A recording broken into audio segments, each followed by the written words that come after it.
Olá, alunos! Que bom encontrar vocês para a nossa aula de língua portuguesa. Hoje, dia de exercitar, dia de praticar aquilo que nós aprendemos na aula anterior. E qual foi o assunto da aula anterior? Olha aí, o assunto foi tipologias textuais, no caso, tipos textuais, o dissertativo expositivo e o dissertativo argumentativo. Lembrando que dissertativo expositivo tem a função de expor determinado fato, determinada realidade, sem a intenção de convencer, né, alguém de algo. Já o dissertativo argumentativo, ele vai apresentar uma ideia, uma tese, né, uma ideia principal, ou seja, um ponto de vista dele, do autor, sobre determinado assunto, e ele vai defender, tentando muitas vezes convencer ou trazer soluções para determinado problema, né, por meio de argumentos. Essa é a leve e sutil diferença entre esses dois tipos de textos, ok? Agora está na hora de exercitar. Vamos à nossa primeira questão.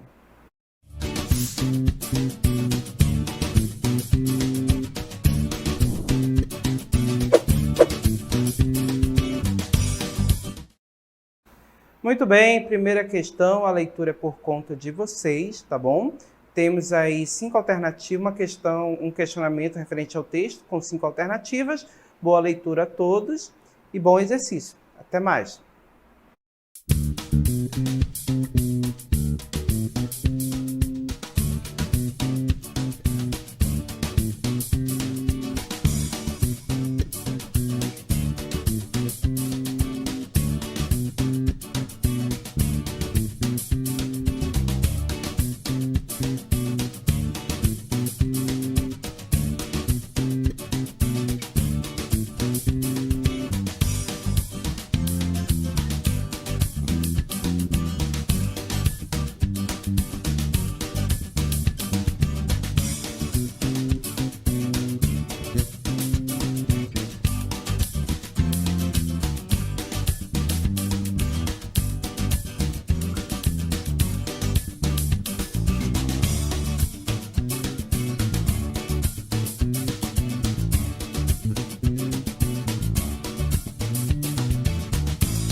Muito bem, já agradeço a participação de todos que estão interagindo lá pelo chat.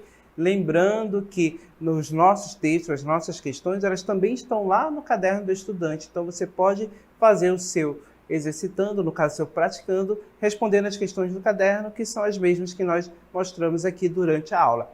Ok? Vamos ver quem interagiu no chat? Vamos lá. Olha só, temos o Pedro que interagiu, afirmando que a resposta correta é a letra E. Quem mais está com a gente interagindo? Olha só, a Luísa Dayana, lá da Escola Estadual Tiradentes. Um abraço à turma, à Escola Estadual e a todas as outras que também estão interagindo. E ela afirma que a resposta correta é a letra B, da questão número 1.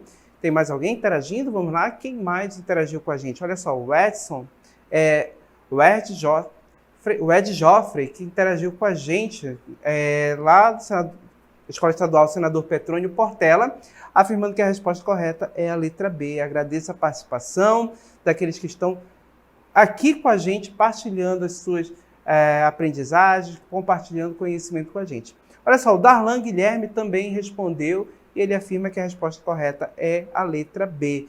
Vamos já verificar, houve respostas diferenciadas. Vamos à correção? Então acompanha comigo aqui o texto. A Revolução Digital. Texto e papel. Parceiros de uma história de êxito, pareciam feitos um para o outro. Disse, pareciam, assim como o verbo no passado, e já me explico. Estão em processo de separação. Secular a união não ruirá do dia para a noite, mas o divórcio virá, certo como o pôr do sol a cada fim de tarde. O texto mantinha com o papel uma relação de dependência. A perpetuação da escrita parecia condicionada à produção da celulose. Súbito, a palavra descobriu um novo meio de propagação. O cristal líquido. Saem as árvores, entram as nuvens de elétrons. A mudança conduz a veredas ainda inexploradas. De concreto, há apenas a impressão de que, longe de enfraquecer, a ebulição digital tonifica a escrita. E isso é bom. Quando nos chega por um ouvido, a palavra costuma sair por outro. Vazando-nos pelos olhos, o texto inunda de imagens a alma. Em outras palavras, falada, a palavra perde-se nos desvãos da memória. Impressa, desperta o cérebro, produzindo uma circulação de ideias que gera novos textos. A internet, por assim dizer, um livro interativo, plugados à rede somos autores e leitores. Podemos visitar as páginas de um clássico da literatura ou simplesmente arriscar textos próprios. Otto Lara Rezende costumava dizer que as pessoas haviam perdido o gosto pela troca de correspondência.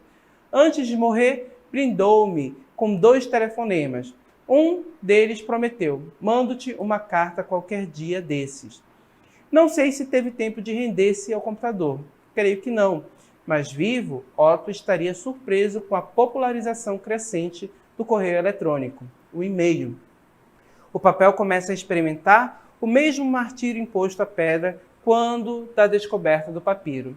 A era digital está revolucionando o uso do texto. Estamos virando uma página ou outra. Estamos pressionando a tecla Enter. Então, com base no texto, na leitura feita, é correto afirmar que o objetivo do texto é: tínhamos 5 alternativas e, pessoal, a alternativa correta, letra B.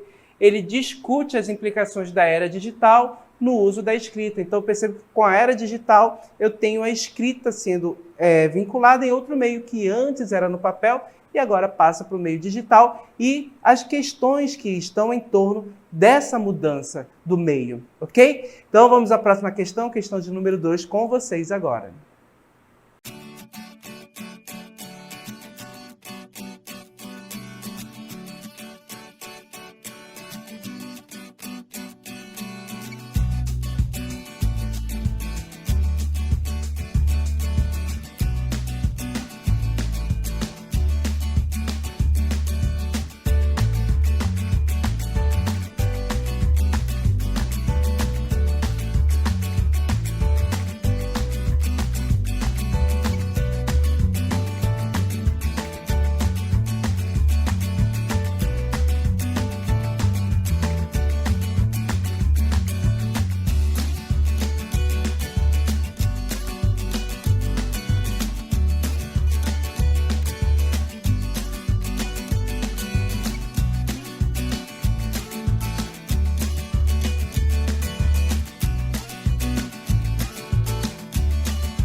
Muito bem, vamos aí verificar quem interagiu com a gente, quem participou lá no chat.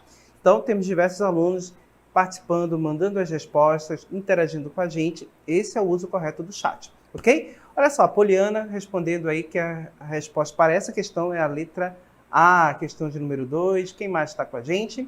Olha, o Gustavo Henrique também afirmando que a resposta correta é a letra A. Gustavo, que é lá da Escola Estadual Oswaldo Cruz, de Humaitá. Que bom encontrar você aqui, Oswaldo. No caso, ao nosso aluno, agradeço a participação. A Maria Josimar, lá da Escola Estadual Engenheiro Arthur Soares Amorim, também participando, dizendo que a resposta correta é a letra A. Temos mais alunos interagindo no chat. Infelizmente, não tem como falar o nome de todo mundo, mas agradeço a participação e fico muito feliz. Ok? Vamos à questão de número 2, olha só. Leia o texto abaixo. Etanol de cana-de-açúcar é o que menos polui. O etanol de cana-de-açúcar produzido pelo Brasil é melhor que todos os outros. A conclusão é de um estudo divulgado pela Organização para a Cooperação e Desenvolvimento Econômico, OCDE, que reúne 30 países entre os mais industrializados do mundo e da qual o Brasil não faz parte. A pesquisa mostra que o etanol brasileiro reduz em até 80% as emissões dos gases que provocam o efeito estufa. O percentual de redução na emissão de gases é muito mais baixo nos biocombustíveis produzidos na Europa. É muito mais baixo, olha só, nos Estados Unidos e no Canadá, afirmou Stefan Terman, diretor da agricultura da OCDE. O etanol do milho americano reduz em apenas 30% as emissões. Já o trigo utilizado pelos europeus tem o efeito de 50% na diminuição da poluição. Então, o etanol brasileiro diminui muito mais, 80%. A pesquisa também critica os subsídios dados por europeus e americanos a seus produtores, 11 bilhões por ano, e que devem chegar a 25 bilhões em 2015. É uma vitória da postura brasileira de defesa incessante da cana como energia alternativa. Com base nisso, o argumento que sustenta a tese de que o etanol da cana-de-açúcar brasileira é melhor que todos os outros é que... E aí a gente observa 5 alternativas. E, pessoal, é bem claro, lá no início do texto, né, que a resposta correta para essa pergunta é a letra A. Olha só, o etanol brasileiro reduz em 80% as emissões de gases. Esse é o principal argumento do nosso texto, ok? Então, agradeço a participação de todos que estão interagindo e vamos para a próxima questão.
Muito bem, retornamos agora para interagir. Vamos lá, quem está participando com a gente no chat?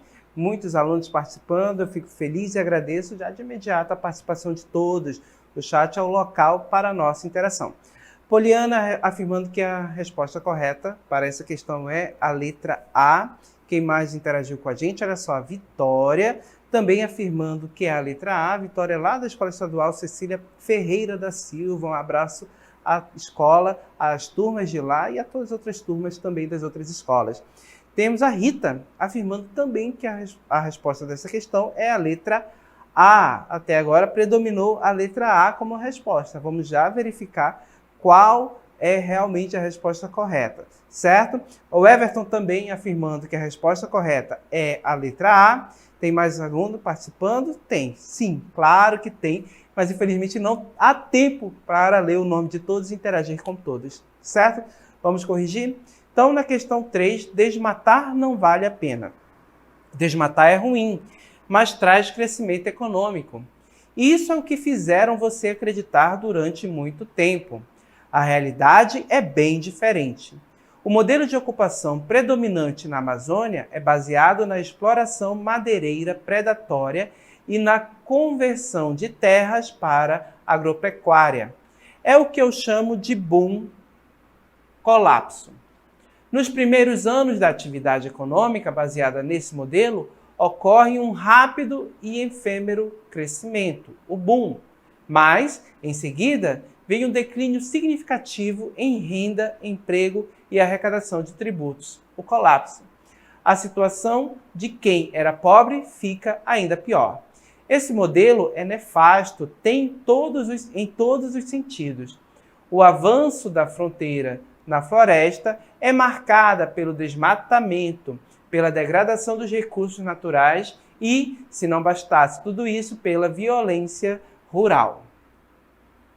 Em pouco mais de 3 décadas, o desmatamento passou de 0,5% do território da floresta original para quase 18% do território em 2008. Além disso, áreas extensas de floresta sofreram degradação pela atividade madeireira predatória e devido a incêndios florestais. Nesse texto, o autor discorda de qual tese? Qual foi a ideia principal aí que o autor está discordando? Então, vamos aí ver as alternativas. Letra A, desmatar é ruim, mas traz crescimento econômico. B, é o que eu chamo de boom colapso no primeiro parágrafo. Entre parênteses, eu tenho indicação do parágrafo em cada alternativa. Letra A situação de quem era pobre fica ainda pior.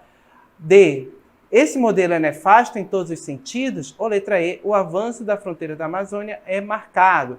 Pessoal, resposta correta aqui é a letra A.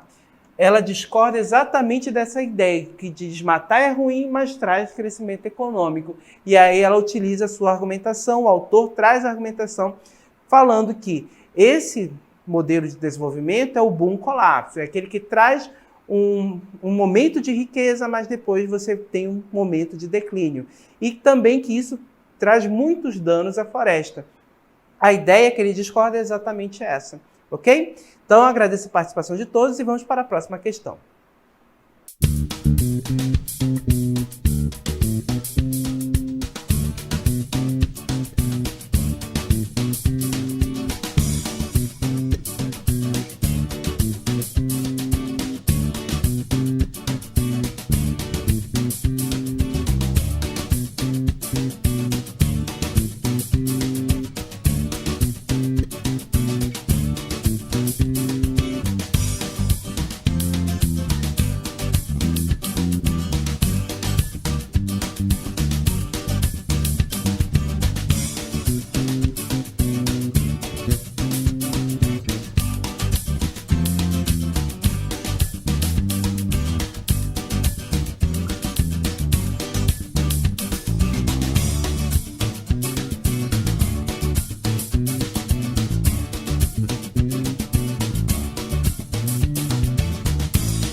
Muito bem, voltamos para interagir. E quem é que está participando com a gente, interagindo? Muitos estão lá no chat, mandando suas respostas, fazendo uso consciente. Olha só, Poliana respondendo aqui que a questão de número 4, a resposta correta é a letra D. Quem mais interagiu com a gente? O Vinícius também, aí trazendo para a gente que a resposta correta para a questão número 4 é a letra A. Agradeço a participação de todos e agora vamos corrigir o nosso exercício. Vamos lá. Olha só. A geração Eu.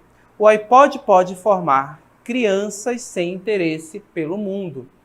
Os tocadores de música digital vêm causando danos aos usuários e não se fala aqui de problemas auditivos. Os jovens andam tão entretidos com suas músicas que deixam de interagir com os demais. É comum ver adolescentes fazendo os deveres no supermercado com os pais e mesmo entre amigos com os fones nos ouvidos. A psicóloga americana Jean deu até um nome para os jovens entre 18 e 36 anos, mais individualistas que as gerações anteriores, a Generation Me, geração Eu, título do seu livro. Para os mais novos, nascidos entre 1991 e 1999, influenciados pelas inovações tecnológicas, ela propõe outra denominação, a iGeneration. Pode-se fazer algo? Sim. Os pais devem incentivar as atividades coletivas e limitar o tempo passado com os fones de ouvido. 2 horas de egoísmo é um bom limite. E com base no texto, o texto defende a ideia que, e aí nós temos a alternativa A, as novas tecnologias prejudicam muito a saúde? Não, percebo que ele fala com relação a problemas auditivos, mas diz que não é o principal problema. Então, a letra A não pode ser. As pessoas jovens têm sérios problemas auditivos? Né? Ele menciona, mas ele não diz que há sérios problemas auditivos dentro do texto. Letra C. Os iPods contribuem para a alienação dos jovens? A alternativa correta aqui, gente, é a letra C. Perceba que no texto nós estamos falando exatamente sobre esse dispositivo para ouvir música.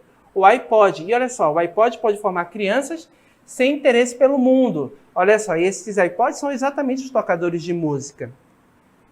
As outras questões aí estão descartadas também, porque os adolescentes são bastante individualistas, a gente não tem essa ideia defendida. Ela é causada. Os jovens de hoje andam com fones de ouvido? Isso daí é um fato e não aí a ideia principal, ok? Agradeço a participação de todos e espero encontrar vocês em uma próxima oportunidade. Até lá, gente. Tchau.